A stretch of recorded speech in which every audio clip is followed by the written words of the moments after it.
Iran की संसद ने, वहां के पार्लियामेंट ने हॉर्मुज़ जल डमरू मध्य को बंद करने के प्रस्ताव को शुरुआती मंजूरी दे दी है। ओह, ये तो। हाँ, हालांकि ये जानना जरूरी है कि इसे अभी ईरान के जो टॉप लीडरशिप है वहां से अंतिम मंजूरी मिलनी बाकी है। अच्छा। पर ये खबर अपने आप में बहुत बड़ी है, क्योंकि देखिए हॉर्मुज़ जल डमरू मध्य कोई मामूली रास्ता नहीं है। नहीं, बिल्कुल नहीं। दुनिया का लगभग 20% तेल व्यापार, 20%? हाँ 20% यहीं से होता है।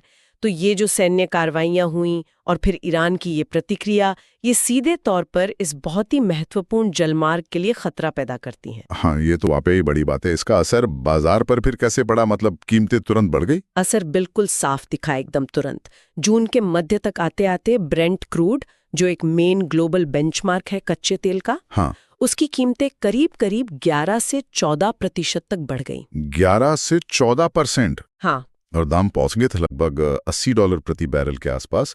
ये पिछले 5 महीनों का उच्चतम स्तर था। 5 महीने का हाई। अच्छा। पर यहाँ दिलचस्प बात यह है कि बाजार सिर्फ मौजूदा सप्लाई और डिमांड को देखकर रिएक्ट नहीं कर रहा है। मतलब? फिर क्या देख रहा है बाजार? कीमत बढ़ने की और भी वजह है। हाँ। असल में जो ट्रेडर्स हैं, व्यापारी हैं, वो भविष्य में सप्लाई में बड़ी रुकावट आने वाले खतरे को, उसके रिस्क को कीमतों में शामिल कर रहे हैं। अच्छा, मतलब डर को? बिल्कुल। इसे ही भू राजनीतिक प्रीमियम कहते हैं।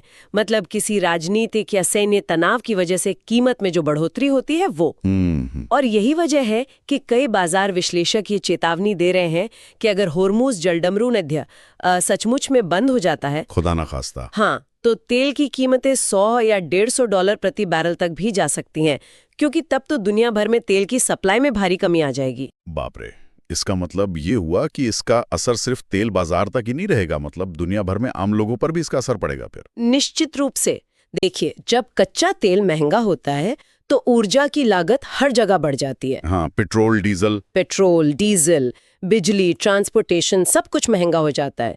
इससे दुनिया भर में महंगाई, जिसे मुद्रास्फीति कहते हैं, वो बढ़ती है। और जब महंगाई बढ़ती है तो देशों के जो सेंट्रल बैंक्स हैं, उन पर दबाव बनता है कि वो ब्याज दरें ऊंची रखें या उन्हें कम ना करें, ताकि अर्थव्यवस्था थोड़ी ठंडी हो। ये तो पूरी इकोनॉमी का साइकिल बिगड़ जाता है। और भारत जैसे विकासशील देशों के लिए इसके क्या मायने हैं, खासतौर पर जहां हम तेल आयात पर इतने निर्भर हैं? ये एक बहुत जरूरी सवाल है, खासकर भारत के लिए।